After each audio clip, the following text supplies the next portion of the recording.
சவுக்கு சங்கர் பேசுறதுல முக்காவாசி சமயம் பெண்களை கொச்சைப்படுத்தி தானே பேசுறாரு. இந்த ஈவ்டீசிங் எல்லாம் பண்ணிட்டு இருப்பாங்க ஒரு காலத்துல.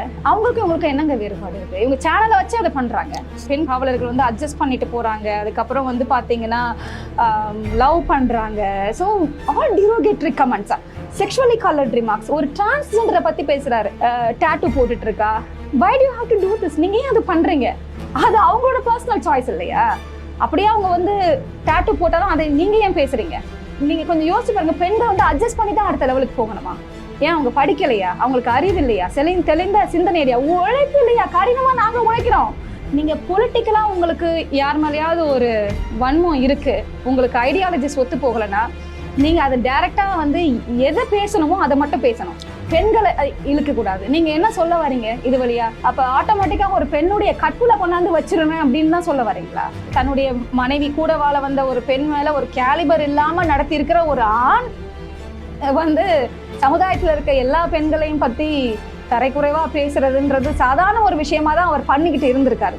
இந்த மாதிரியா கேடுகட்டத்தனமா பேசக்கூடியவர்களுடைய தாக்கம் வந்து இந்த பெண் பிள்ளைகளை படிக்க விடாம செஞ்சிடக்கூடாது அப்படின்ற ஒரு காரணத்துக்காகவும் தான் நான் இந்த புகார் கொடுத்து என்னுடைய சமூக பொறுப்பும் கூட. அதிகபட்ச தண்டனையாக இது போன்ற குற்றங்களுக்கு என்ன கொடுக்கணும்னு நினைக்கிறேன்? சவுக்கு சங்கர் கைது, அதை தொடர்ந்து நடக்கும் நகர்வுகள் அனைத்தும் நாடறிந்த ஒன்று. அதில் குறிப்பாக பெண் காவலர்கள் துணையோடு அவர் நீதிமன்றத்திற்கு அழைத்து வரப்பட்டார். அதில் அந்த பெண் காவலர்கள் வேனில் வைத்து அவரை தாக்கியதாக அவர் ஒரு குற்றச்சாட்டை நீதிபதி முன் தெரிவிக்கிறார். அதற்கு மறுப்பு சொன்ன பெண் காவலர்கள் திருமணமாகாத பெண் காவலர் ஒருவரிடம் அவர் வந்து அவருடைய பெயர், அலைபேசி எண் உள்ளிட்டவற்றை கேட்டதாக அவங்க ஒரு புகார் சொல்கிறாங்க. இப்படி இது நின்றுக்கிட்டே போது அவர் நிறைய சொத்து சேர்த்திருக்கிறார் என்றெல்லாம் வரக்கூடிய செய்திகள் இதெல்லாம் ஒரு பக்கம் நீங்கள் தொடர்ச்சியாக பார்த்துருப்பீங்க. இதில் வந்து பலரும் அவர் மீது புகார் அளித்து கொண்டிருக்கக்கூடிய ஒரு சூழலில் இன்னொருவரும் அவர் மீது புகார் அளித்திருக்கிறார். ஒரு பெண், அவர் தன்னுடைய சமூக வலைதள பக்கங்களில் அவர் அளித்த புகாரை பற்றி போட்ட பொழுது அவரை நாம் நேர்காணல் செய்ய வேண்டும் என்று நம்முடைய நிலையத்திற்கு அழைத்தோம். சவுக்கு சங்கர் மீது இவர் ஏன் புகார் அளிக்க வேண்டும், இவருக்கும் சவுக்கு சங்கருக்கும் என்ன பிரச்சனை என்பதை பற்றியெல்லாம் அந்த பெண்ணோடு பேச வேண்டும் என்ற காரணத்தினால் அந்த பெண்மணியை நாம் நம்முடைய நிலையத்திற்கு அழைத்தோம். அவர் தமிழ்நாடு அரசின் சார்பில் ஆதரவற்றோர் மற்றும் கைம்பெண்களுக்காக ஒரு நலவாரியம் ஒன்று தொடங்கப்பட்டிருக்கிறது. அந்த நலவாரியத்தினுடைய கௌரவ உறுப்பினராகவும் இருக்கிறார் சமூக செயற்பாட்டாளர் திருமிகு கல்யாணந்தி சச்சிதானந்தம் அவர்கள் நம்மோடு இணைகிறார். வணக்கம் சொல்லி பயணிப்போம். வணக்கம். வணக்கம். வணக்கம். என்ன பிரச்சனைங்க உங்களுக்கு சவுக்குக்கு? என்ன பிரச்சனை? நீங்கள் புகார் அளித்ததாக உங்கள் சமூக வலைதள பக்கங்களில் போட்டிருந்தீங்க. என்ன புகார்? நீங்கள் உங்களுக்கு அவருக்கு என்ன பிரச்சனை?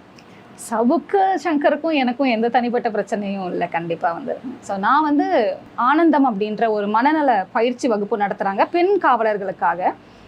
அந்த முயற்சியில் நான் வந்து ஆயிரக்கணக்கான காவலர்களுக்கு பயிற்சி அளித்திருக்கேன். நான் வந்து இந்த இடத்துல கம்ப்ளைண்ட் கொடுத்ததுக்கான ஒரு ரீசன் என்னன்னா, நான் யாருக்காக நின்னேன் அப்படின்னா, என்னுடைய வகுப்பறைக்கு வந்து படித்த முதல் தலைமுறை பட்டதாரி காவல்துறையில் இன்னைக்கு நிறையா பேர் இருக்காங்க. பொதுவாக காவல்துறையில் இருக்கக்கூடிய பெண்களின் மீதான ஒரு கண்ணியக்குறைவான அவருடைய வாதம், கருத்து அந்த இடத்துல ஒரு பெண்ணியவாதியாகத்தான் உங்களுடைய புகார் இல்லையா? சவுக்கு சங்கர் பேசுறதுல முக்காவாசி சமயம் பெண்களை கொச்சைப்படுத்தி தானே பேசுறாரு. அவர் வந்து எனக்கு தெரிஞ்சு நான் ரொம்ப நாளாவே அவரோட பதிவுகள்லாம் பார்க்கும்போது இன்னைக்கு காவல்துறையை பத்தி பேசியிருக்காரு. இது என்னங்க வந்துட்டு சினிமாவில் ஆரம்பிச்சு, அதுக்கப்புறம் நீதித்துறையில் ஆரம்பிச்சு, காவல்துறையில் ஆரம்பிச்சு, ஒரு சின்ன விஷயம் கிடைச்சா கூட இப்போ நீங்கள் பத்திரிகை சுதந்திரம்னு சொல்றீங்க. பத்திரிகை சுதந்திரம் வழியா நீங்கள் நல்ல விஷயத்தை கொண்டு வந்து சேருங்க. எவ்வளோ விஷயம் இருக்குது டிஸ்கஸ் பண்ணுறதுக்கு. பட் அதை தாண்டி நீங்கள் ஏன் பெண்களை வந்து இழிவுபடுத்தி தொடர்ந்து வந்து பார்த்தீங்கன்னா அந்த எக்ரீஜியஸ் கமெண்ட்ஸ்ன்னு சொல்லுவாங்க, இழிவாகவும் ரொம்ப தாழ்மையாகவும் பேசிக்கிட்டே இருக்கிறாரு. சரி, அதுக்கு சட்ட ரீதியாக நடவடிக்கை எடுக்கலாம். ஆனால் அவர் மீது தாக்குதல் நடத்தப்படுகிறதுன்னு ஒரு கருத்து வைக்கப்படுகிறது. அவரே சொல்கிறார், கோவை சிறை கண்காணிப்பாளர் வந்து என் கையை உடைச்சிட்டாரு, என் உயிருக்கே ஆபத்துன்னு அவர் மீடியாவை பார்க்கும்போது ஷவுட்டாக சொல்கிறார், அதை கத்துறாரு, கத்தி சொல்லுகிறார். அது வருது. அப்போ சட்டத்தை வந்து தன் கையில் எடுத்துக்கொள்வது சரியா அப்படிங்கிற விமர்சனம் வருது. அவர் மீது தாக்குதல் நடத்தப்படுகிறது அப்படிங்கிற விமர்சனம் வருது. இந்த அரசு வந்து அவரை பழி வாங்குகிறது அப்படின்னு அவர் தரப்பை ஆதரிக்கக்கூடிய ஒரு சிலர் ஒரு கருத்தை முன்வைக்கிறாங்கல்ல. இல்லை, நான் வந்து இது அரசு பழி வாங்கக்கூடிய நிகழ்வா அப்படின்னு கேட்டால் இந்த இடத்துல அது இல்லைன்னு தான் நான் சொல்லுவேன். என்ன காரணம் அப்படின்னு பார்த்தீங்கன்னா, இந்த அரசாங்கத்தையும் டிஎம்கே குடும்பத்தையும் பற்றி ரொம்ப தாழ்மையா ரொம்ப காலமா நேராவே வீட்டு பெண்களை பத்தியும் அவர் வந்து தரக்குறைவான கருத்துக்களை வச்சிருக்காரு. அப்ப வந்து நேராவே பதவியிலையும் பவர்ல இருக்கிறவங்க வந்து அரெஸ்ட் பண்ணிருக்காங்க. அப்ப நீங்க அரெஸ்ட் பண்ணிருந்தீங்கன்னா வந்து பாத்தீங்கன்னா அது வந்து பழிவாங்கும் நடவடிக்கையை எடுத்துக்கலாம். இப்ப பெண் காவல் அதிகாரிகளை பத்தி தானே பேசியிருக்காரு. ஸோ அப்போ இது பழிவாங்கும் நடவடிக்கையா நம்ம எடுத்துக்க முடியாது. அதையும் தாண்டி வந்து நீங்க கேட்ட கேள்வியில பவரை கையில எடுத்துக்க முடியுமா? மனித உரிமை மீறல்கள் அப்படின்றது கண்டிப்பா இருக்கக்கூடாது. சரியா? அதுல மாற்று கருத்தே இல்லை. அப்ப சட்டத்துக்கு உட்பட்டு செய்யற குற்றங்களுக்கு தண்டனை வந்து சரியா விசாரிக்கப்பட்டு கொடுக்கணும். அதுல மாற்று கருத்து இல்லை. மனித உரிமை மீறல்கள் ஒரு ஒயிட் காலர் கிரைம் தான் இதுன்னு அவருடைய வழக்கறிஞர் இன்னைக்கு சொல்றாரு. ஒயிட் காலர் கிரைம்ஸ் அப்படிங்கிற வார்த்தையை பயன்படுத்துறாரு. அது அவருடைய வழக்கறிஞர் பயன்படுத்திய வார்த்தை இது. அதனால அவர் ரிமாண்ட்லாம் எடுக்க வேண்டிய தேவை இல்லைங்கிறாரு.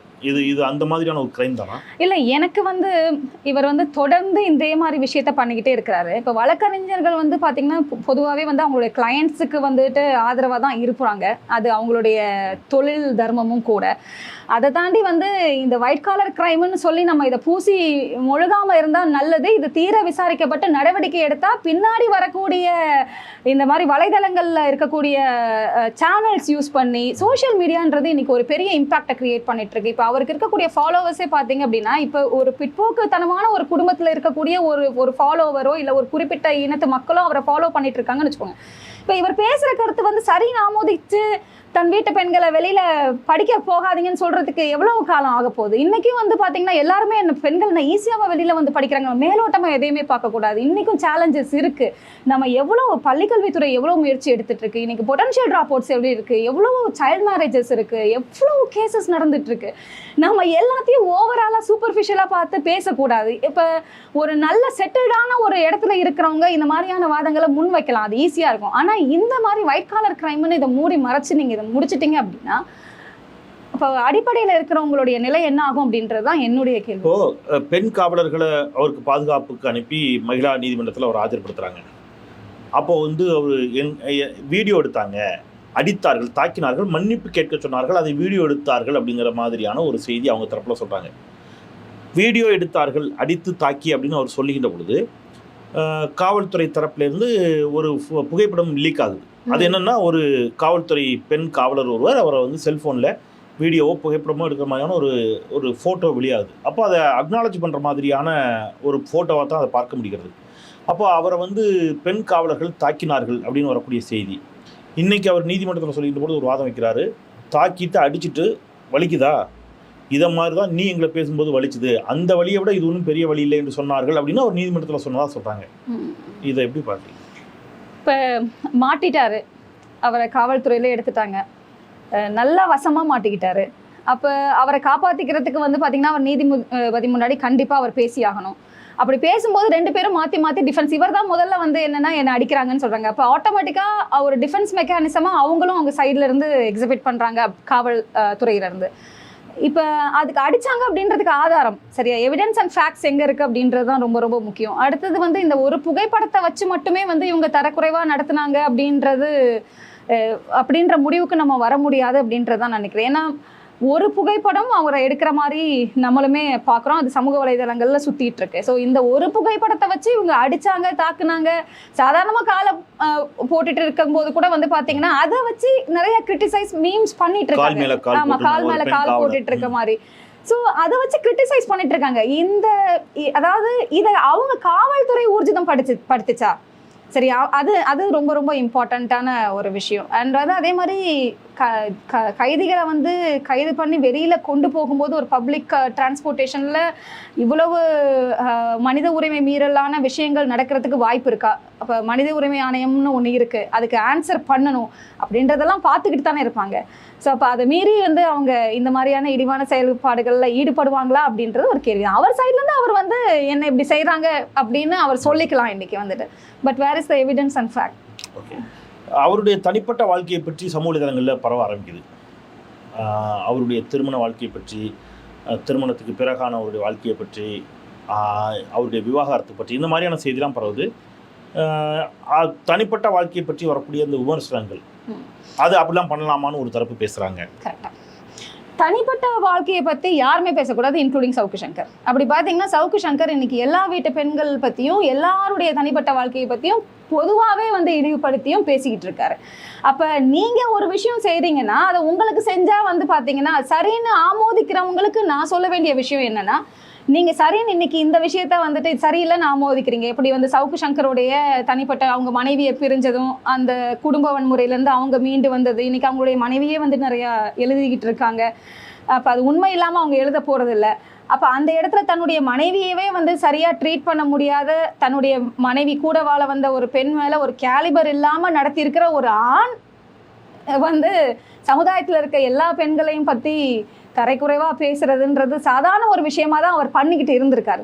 ஸோ அப்போ வந்து பை ப்ராக்டிஸே அவர் இதை பண்ணியிருக்காரு. அப்போ இதை நீங்கள் எப்படி வந்து ரிலேட் பண்ணி பார்க்குறீங்க? அப்போ உங்களுடைய தனிப்பட்ட வாழ்க்கையை யாரும் கொச்சப்படுத்தக்கூடாது, இழுக்கக்கூடாது, it is something very personal அப்படின்னா ஈவன் அன்னைக்கு நீங்கள் அந்த வீடியோவை பார்த்தீங்கன்னா உங்களுக்கு தெரியும், பெண் காவலர்கள் வந்து அட்ஜஸ்ட் பண்ணிட்டு போகிறாங்க, அதுக்கப்புறம் வந்து பார்த்தீங்கன்னா லவ் பண்ணுறாங்க. ஸோ ஆல் டிரோகேட்டரி கமெண்ட்ஸா, செக்ஷுவலி கலர்ட் ரிமார்க்ஸ், ஒரு டிரான்ஸ்ஜெண்டரை பற்றி பேசுகிறாரு. சரி, எனக்கெல்லாம் அதை பார்க்கும்போது அவ்வளோ வெறுப்பாக இருந்துச்சு. இன்னைக்கு என்கிட்ட என்னுடைய பயிற்சி மையத்துக்கு வந்த ஒரு காவலர் வந்து பார்த்தீங்கன்னா அவங்க சுயமரியாதையோடு வாழ்கிறதுக்காக இன்னைக்கு நிறைய டிரான்ஸ்ஜெண்டர்ஸ் படிக்க ஆரம்பிச்சிட்டாங்க. அவங்களுடைய உரிமைகளை சரியாக பயன்படுத்திட்டு இருக்காங்க. இந்த அரசாங்கம் அவங்களுக்கு நிறைய உரிமைகளை கொடுத்துருக்கு. இந்தியாவிலே ஃபர்ஸ்ட் டிரான்ஸ்ஜெண்டர் போர்டு நம்மளுடைய அரசாங்கம் தான் நிறுவனது. விடோ வெல்ஃபேர் போர்டு நம்மளுடைய அரசாங்கம் தான் நிறுவனது.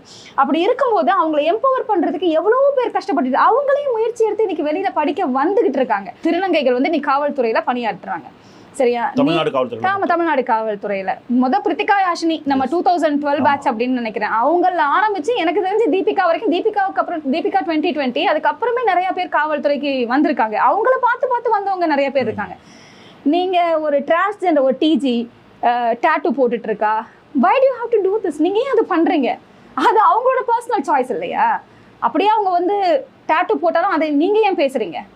அண்ட் அதை தாண்டி வந்து பார்த்தீங்கன்னா நீங்கள் கொஞ்சம் யோசிச்சு பாருங்கள், பெண்கள் வந்து அட்ஜஸ்ட் பண்ணி தான் அடுத்த லெவலுக்கு போகணுமா?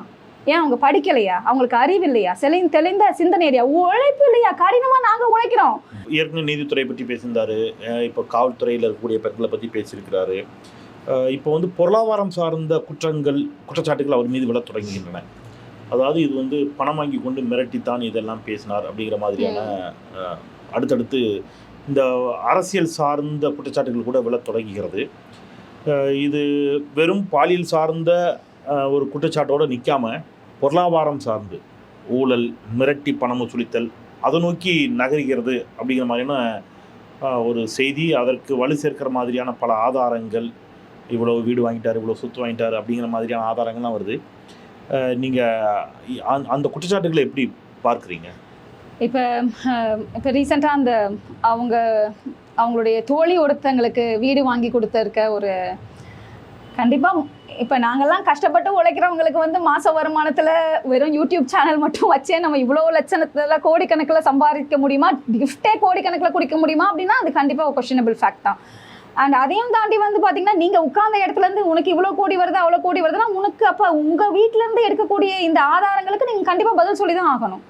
அப்போ இதெல்லாம் நீங்கள் எங்கேருந்து வாங்குறீங்க? அப்போ இதுக்கு அரசியல் பின்னணி இருக்கா? அப்போ எதிர்கட்சிகள் வந்துட்டு பார்த்தீங்கன்னா இதை வேணும்ட்டே செய்ய சொல்கிறாங்களா, செய்ய தூண்டுறாங்களா? இல்லாட்டி வந்து பார்த்தீங்கன்னா காசு கொடுத்து வந்து டிஃபமேஷன் கொண்டு வாங்க ஆளுங்கட்சிக்கு எதிராக. ஸோ எலெக்ஷனுக்கு முன்னாடி இவர் வந்து ரொம்ப அவதூறாக பேசுனது அப்போ ஆட்டோமேட்டிக்காக என்ன தோணும் அப்படின்னா எதிர்கட்சிகள்கிட்ட வந்து ஆமா ஆப்வியஸா இப்போ அவருமே அதான் சொல்ற, நீ இவர்கிட்ட பணம் வாங்கிட்டு பண்ற, அவங்க கிட்ட பணம் வாங்கிட்டு நீ நல்லா வேணா நீ கிட்ட வேணா நீ என்ன அரெஸ்ட் பண்ணி பாருன்னு அப்படி நீங்க பொலிட்டிக்கலா உங்களுக்கு யார் மேலேயாவது ஒரு வன்மம் இருக்கு, உங்களுக்கு ஐடியாலஜிஸ் ஒத்து போகலைன்னா நீங்க அதை டைரக்டா வந்து எதை பேசணுமோ அதை மட்டும் பேசணும்.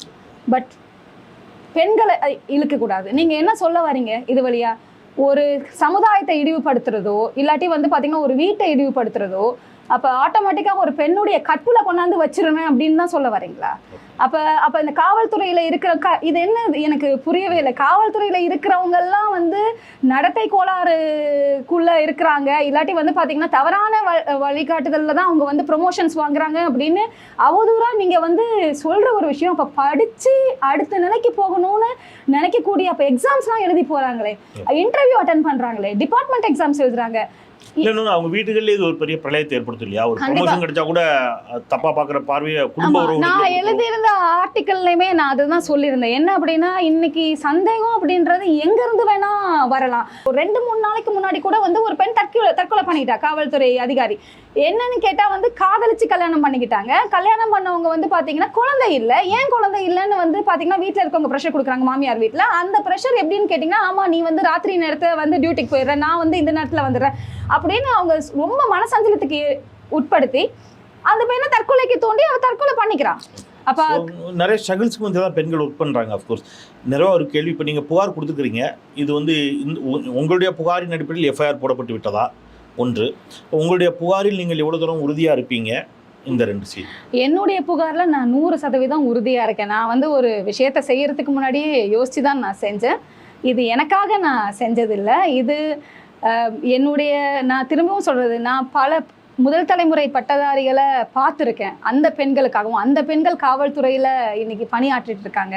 ஸோ அந்த பெண்களுக்காகவும் இந்த மாதிரியா கேடுகட்டத்தனமாக பேசக்கூடியவர்களுடைய தாக்கம் வந்து இந்த பெண் பிள்ளைகளை படிக்க விடாமல் செஞ்சிடக்கூடாது அப்படின்ற ஒரு காரணத்துக்காகவும் தான் நான் இந்த புகார் கொடுத்து, என்னுடைய சமூக பொறுப்பும் கூட. இதுக்காக தானே, பெண்களுக்காக ஒர்க் பண்ண தானேங்க நாங்கள் இருக்கிறோம் வந்துட்டு. அப்போ அந்த வேலையை தான் நான் செஞ்சுருக்கேன். இதில் நான் ஏன் பின்வாங்கணும்? சரியா, நான் பின்வாங்க போறது கிடையாது. என்னை கூப்பிட்டு என்கொயரி பண்ணா கண்டிப்பா நான் அதிகபட்ச தண்டனையாக இது போன்ற குற்றங்களுக்கு என்ன கொடுக்கணும்னு நினைக்கிறீங்க? சார் இதுக்கு என்ன கேபிட்டல் பனிஷ்மெண்ட்டா கொடுக்கணும்? கண்டிப்பா இவங்களுடைய இந்த மாதிரி சேனல்ஸ் எல்லாம் சீல் பண்ணணும். சரியா, இந்த மாதிரி பேசினாலே வந்து பாத்தீங்கன்னா இது அஃபென்ஸ்ல கொண்டு வரணும்.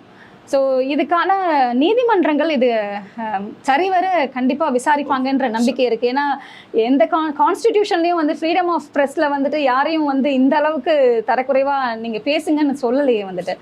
ஸோ கண்டிப்பாக இதை தீர விசாரணைக்கு உட்படுத்தி இது பின்னாடி என்ன உண்மையான பின்னணி இருக்குன்னு கண்டறிஞ்சு இந்த மாதிரி இனிமேல் யாருமே பேசக்கூடாது. ஸ்கூலுக்கு நம்ம பிள்ளைங்களை அனுப்பிட்டு ஸ்கூலை விட்டு வெளியில் வரும்போது எவனோ ஒருத்தன் ஒரு 4 பேர் நிற்பான். அந்த ஸ்கூலுக்கு சம்மந்தப்பட்டவங்களாம் இருக்க மாட்டாங்க, பக்கத்து ஸ்கூலில் படிக்கிறவங்களும் இருக்க மாட்டாங்க. எங்கேயோ இருந்து நம்ம அந்த வார்த்தைகளை பயன்படுத்த வேணாம் அப்படின்னு நினைக்கிறேன். இவன் யாருமே சம்மந்தமே இல்லாதவங்க பிள்ளைகளை கிண்டல் பண்ணுறது, பின்னாடி துரத்திட்டு வர்றது, பயமுடுத்துறது, இந்த ஈவ்டீசிங்லாம் பண்ணிட்டு இருப்பாங்க ஒரு காலத்தில். இவங்களுக்கு என்னங்க வேறுபாடு இருக்குது? இவங்க சேனலை வச்சு அதை பண்ணுறாங்க. வார்த்தைகளால் இவர்கள் வந்து வன்முறையை கக்குகிறார்கள் அப்படின்னு இருக்கிறீங்க. இதற்கு சட்டம் சரியான தண்டனை கொடுக்கணும் அப்படின்னு இருக்கிறீங்க.